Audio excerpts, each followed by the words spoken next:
Bueno, en realidad yo soy ingeniero químico. Fue después que me eché a perder en política. Y me interesa mucho el tema económico. Le agradezco a Margarita que me haya permitido, me haya invitado. Yo no soy, en el campo económico soy músico que toca de oído, pero tengo opinión. Y estoy más en la creencia de que los problemas de hoy ya no los genera un particular modelo o propuesta, sino justamente el colocar la economía en el centro de la cultura. Y si vamos a hablar de Zapata y lo que eso significó y ha significado, todos han coincidido en decir que lo que Zapata combatió sigue vivo o está peor. Lo que pasa es que esto conviene matizarlo. Yo no quisiera pasar sobre lo mismo que se ha hablado aquí ya después de 6 magníficas intervenciones. Yo preferiría abrir el telón de un escenario diferente, porque en efecto aquellos hechos se producen en medio de una gigantesca y esperanzadora ebullición ideológica en todo el mundo, ¿no? Fueron años de propuesta por todas partes, de todo el abanico de socialismos. El mundo se llenó de ismos en esa época. Hoy día es la descalificación de todas las ideologías y de la esperanza pareciera que pasamos a la desesperanza.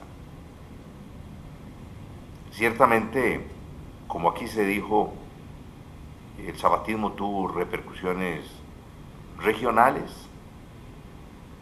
y yo creo que las va a tener globales, ya no solamente por una expresión poética, legendaria, sino por una actitud, una ética, una moral ante lo que está pasando.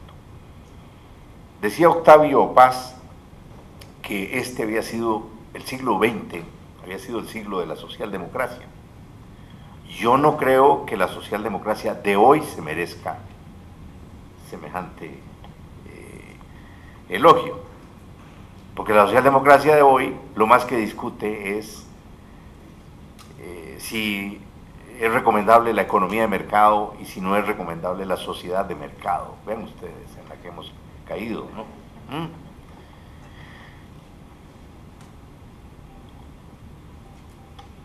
El zapatismo en América, sí, en efecto, aquí se mencionó, tuvo repercusiones en el aprismo, bueno, en todo lado, en la revolución del 48 de Costa Rica, tuvo también un significado muy, muy importante. Es más, el concepto de reforma agraria, ese proyecto incluso que es adoptado por la izquierda marxista en todo el orbe, es a partir de ahí.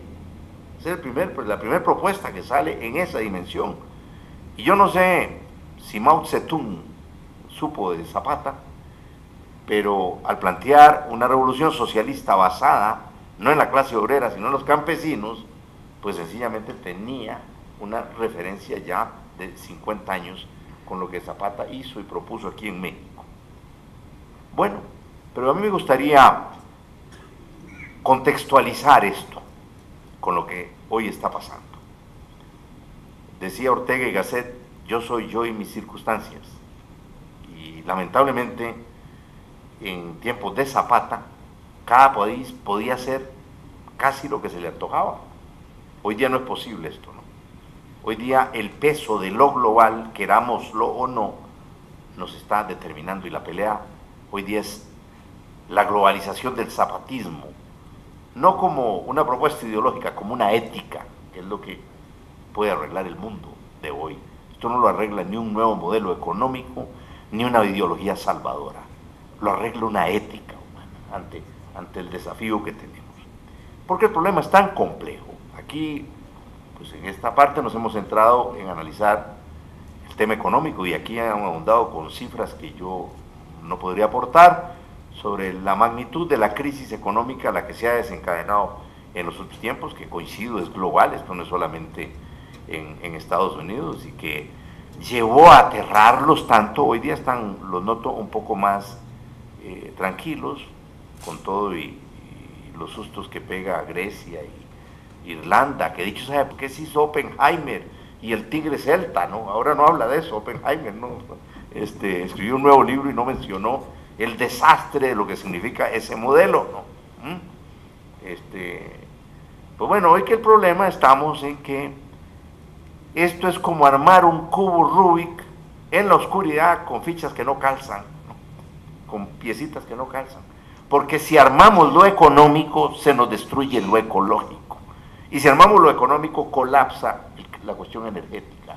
Entonces, esto no tiene solución dentro de la misma lógica en que hemos resuelto los problemas en los últimos 100 años. Aquí hay algo nuevo. Hay una combinación fatal de factores. Una crisis financiera que ha sido descrita, económica, que ha sido descrita aquí. Claro,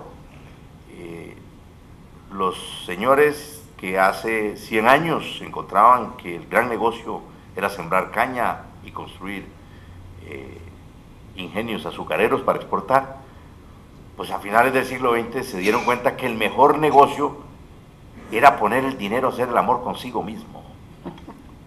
Y entonces meterse en el mundo de las finanzas, es el mejor negocio. Hoy día la banca mundial le ha chupado la sangre al planeta entero, ¿no? Es la banca la que lo está haciendo, no nos equivoquemos, ahí está el poder. Carlos Marx decía que si la burguesía tenía que optar entre la banca y la corona, optaba por la corona, pues se llevó las dos ahora, porque el poder político está en manos de ellos. Hoy el mundo no vive una democracia, vive una corporatocracia. Los que se eligen hoy no se eligen por su propuesta, sino por su imagen. Y la imagen, en esa imagen, tienen que ponerse de acuerdo con uno de los aparatos totalitarios más bestiales que se hayan construido en el mundo, que es el aparato mediático que hoy controla la mente de la mayoría de la gente. Hablamos de opinión pública, pero la opinión pública no es sino la opinión privada de quienes tienen el dinero para imponerla, ¿no? Y vean que festejó el mundo como una de las grandes conquistas del liberalismo el que se haya logrado la libertad de prensa. Y entonces se dice, bueno, ya los gobiernos no tienen cómo intervenir porque hay libertad de prensa. Y festejamos eso y no nos damos cuenta que en nombre de otra libertad, la libertad de empresa se ha puesto en manos de 3 o 4 magnates el control de toda la información que fluye en el planeta. De manera que lo que se haga tendrá que tener también un carácter, si se quiere, conspirativo, ¿no? Para poder reaccionar ante esto. Pero bien, marquemos de nuevo el cubo Rubik. Una crisis financiera de estas características. Luego, una crisis energética que siempre ha estado en el centro de todas las crisis. Cada vez que se ha producido un cambio radical en el mundo, ha estado acompañado de un cambio con la base energética con que ha operado.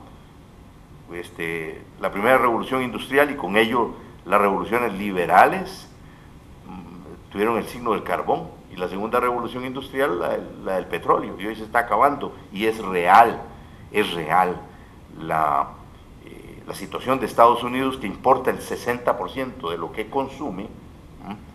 De sus reservas de hoy, según Jeremy Rifkin, tiene petróleo para 10 años. Entonces no vayamos a creer nosotros que, conociendo las cifras, Arabia tiene para 55 años, sacando las reservas y la producción actual. Si aparece algo más, pues no cuenta. 55 años, 49 Irán, 90 Kuwait, 8 Noruega. Y ven ustedes, Irak, a raíz de la guerra del 90, que bajó mucho su producción, tendría petróleo para 560 años. Esas fueron las razones éticas por las cuales el señor Bush decidió atacar Irak, y no por las demás cosas que nos inventaron.